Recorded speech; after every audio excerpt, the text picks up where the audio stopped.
आप देखिए कहीं पे भी there is a complete shift between their promise and their policies. Complete shift.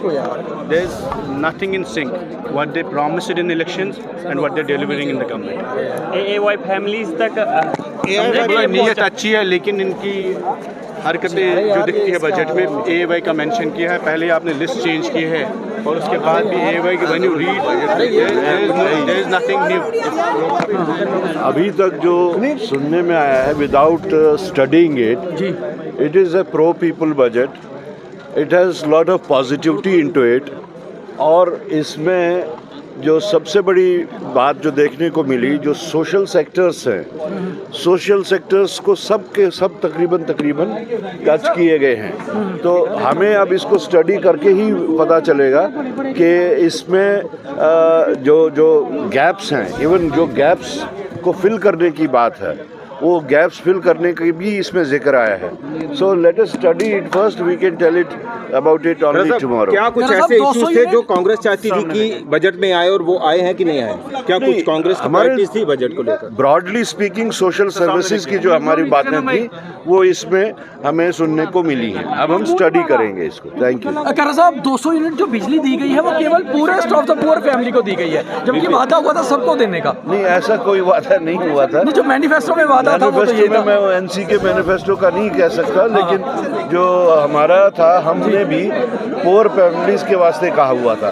तो अब इसमें देखते हैं कि मॉडलिटीज क्या तय होती है। वो ओवरऑल बजट कैसा सर?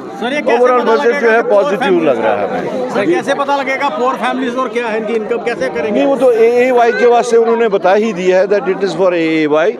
तो वो देखना है कि अब उसको किस तरह से इंटीग्रेट करेंगे। वादे किए थे वो वादे अब जिस जम्मू कश्मीर की जनसंख्या 1.5 करोड़ की जनसंख्या है, वहाँ पे इस वक्त उमर अब्दुल्ला साहब ने उदय अन्न योजना के तहत 1.5% लोगों को डबल राशन की बात की है sir. 10 kg ration, double ration की बात की है सर। डबल राशन किसको दे रहे हैं? डबल राशन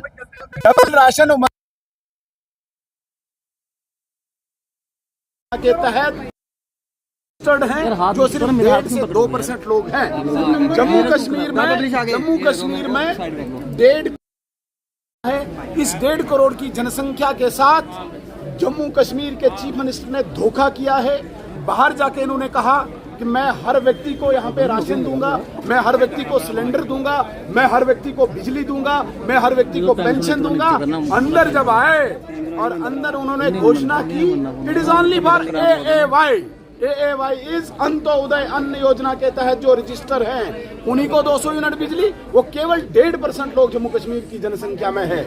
यहाँ पे मुझे चीफ मिनिस्टर साहब बताएं, PMKSSY ये योजना प्रधानमंत्री नरेंद्र मोदी जी की, RDSS प्रधानमंत्री नरेंद्र मोदी जी की योजना, स्कॉलरशिप ISSS योजना प्रधानमंत्री जी की, अटल टिंकरिंग लैब प्रधानमंत्री जी की योजना, PM श्री स्कूल प्रधानमंत्री जी की योजना, एम्स GMC नरेंद्र मोदी जी ने दिए, लखपति दीदी का योजना का कार्यक्रम प्रधानमंत्री जी का, लाडली बेटी का कार्यक्रम प्रधानमंत्री जी का, 3.4 लाख हाउसेस दिए ये नरेंद्र मोदी जी ने दिए, E-बसेस नरेंद्र मोदी जी ने दिए, स्मार्ट सिटी नरेंद्र मोदी जी ने दिए, गोल्डन कार्ड्स नरेंद्र मोदी जी ने दिए, हाईवेज नरेंद्र मोदी जी बना रहे, PM सूर्य ऊर्जा योजना नरेंद्र मोदी जी द्वारा, अमृत नरेंद्र मोदी जी द्वारा, जल जीवन मिशन नरेंद्र मोदी जी द्वारा, एयरपोर्ट की एक्सटेंशन नरेंद्र मोदी जी द्वारा। आप मुझे बताइए, उमर अब्दुल्ला साहब 9000 self help group Narendra Modi ji द्वारा बनाए गए। यहाँ पे आपने दिया क्या? आपने तो बड़े बड़े वादे किए थे स्टेज पे जाके। जब चुनाव हो रहा था आपने बताया था जम्मू कश्मीर की पूरी जनसंख्या को मैं 200 यूनिट बिजली दूंगा, आपने बताया था कि मैं हर घर में सिलेंडर पहुंचाऊंगा, आपने बताया था मैं हर घर में पेंशन पहुंचाऊंगा। मैं आपके माध्यम से सवाल पूछना चाहता हूं उमर अब्दुल्ला साहब, AAY that is only Antyodaya अन्न योजना के तहत जम्मू कश्मीर में जो रजिस्टर्ड लोग हैं वो सिर्फ और सिर्फ 1.5 से 2% लोग हैं।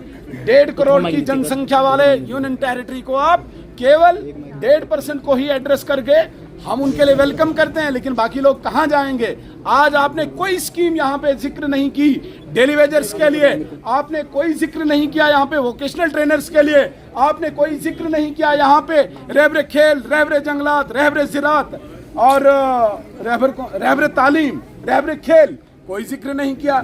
आपने कोई जिक्र नहीं किया। बिजली के किराए जो बढ़े हुए हैं, एमनेस्टी का आपने कोई जिक्र ही नहीं किया। गरीब लोग कहां से किराया लाएंगे? इतने सालों से उनका पेंडेंसी है, आपने कहीं पे जिक्र नहीं किया। आपने अनएम्प्लॉयड यूथ के लिए कुछ जिक्र ही नहीं किया, कोई पॉलिसी नहीं आपने लाई। इतना अनएम्प्लॉयमेंट का आपने नारा दिया था, आपने कोई जिक्र ही नहीं किया। आपने यहाँ पे कंट्रैक्टर्स की पेमेंट पेंडिंग है, उसका कोई जिक्र नहीं किया। आपने यहाँ पे जीपीज जो यहाँ पे एम्प्लॉइज की है, उसका कोई जिक्र नहीं किया। आपने यहाँ पे ओबीसीज के उत्थान के लिए प्रधानमंत्री जी का जो प्राइम टारगेट है, schedule caste, schedule tribe, OBCs, उनके लिए कोई जिक्र ही नहीं किया। तो इस बजट को हम सिर्फ जुमलेबाजी कहेंगे और सिर्फ सेंट्रल फंडिंग के आधार पे जो स्कीम्स यहाँ पे चल रही है, अपनी वाहवाही लुटाने के लिए एक खाली पत्र, एक खाली कागज, इसके अतिरिक्त कुछ नहीं। बहुत बहुत धन्यवाद सर। इस बजट को 10 में से कितने मार्क्स दोगे सर? 10 में से 0 सर। देखिए, इस बजट में एक फाउंडेशन रखा गया है, आने वाले 5 साल का जो किस तरीके का जम्मू कश्मीर होगा, उसका एक फाउंडेशन रखा गया जिसमें हर वर्ग का ध्यान रखा गया।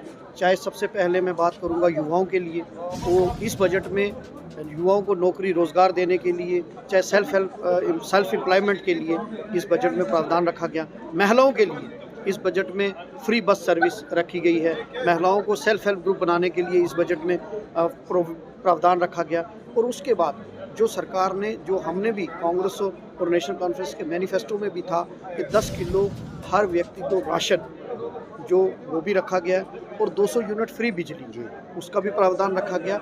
और सबसे बड़ी बात है कि इस बजट में जो ओल्ड पेंशनर्स थे, जो जिनको पेंशन मिलती थी, उसमें पेंशन में भी बढ़ोतरी की गई है। उसमें 2000 रुपया किया गया है, 1500 किया गया, उसकी अलग अलग कैटेगरी है। और नेशनल लॉ यूनिवर्सिटी यहाँ बनाने की बात की गई है, जिसमें फिर रिसर्च को बढ़ाने के लिए बात की गई है।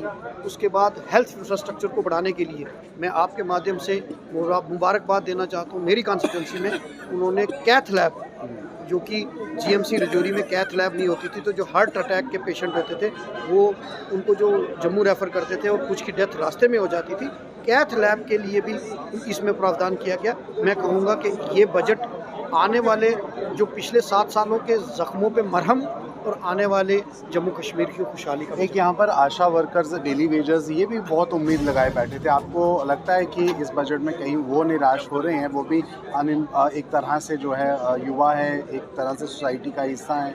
देखिए, उनको रेगुलराइज करने का जो इशू है वो एलजी एड्रेस में भी उन्होंने इसको इनकॉर्पोरेट किया हुआ है। वो एक पॉलिसी मैटर है। मुझे उम्मीद है, मैंने आपसे कहा कि ये पहला बजट है, ये फाउंडेशन है। आप इसको 5 साल का बजट मत देखिए, क्योंकि पीछे 7 साल के जो जिस तरीके का माहौल था, जो ज़ख्म थे, उसको भरने का काम किया गया। सरकार वचनबद्ध है कि जो डेली वेजर्स है, आशा वर्कर है, उनकी भी सैलरी बढ़ाने के लिए और दूसरा उनको रेगुलराइज करने के लिए सरकार वचनबद्ध है। धन्यवाद हमसे बातचीत।